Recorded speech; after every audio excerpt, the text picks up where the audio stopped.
மண்ணில் இந்த காதலன்றி யாரும் வாழ்தல் கூடுமோ எண்ணம் கண்ணி பாவையன்றி ஏழு ஸ்வரம்தான் பாடுமோ பெண்மையின்றி மண்ணில் இன்பம் ஏதடா கண்ணை மூடி கனவில் வாழும் மானிடா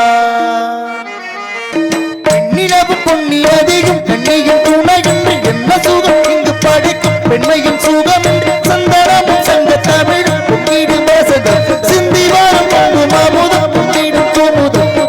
மகள் அருகே இருந்தால் சுவைக்கும் துணை இழந்தால் முழுவதும் கசக்கும் விழிகினில் மொழிகினில் நடையினில் உடையில் அது செய்ய சுகம்தான் அடங்கிவள் பிறப்பெதுதான்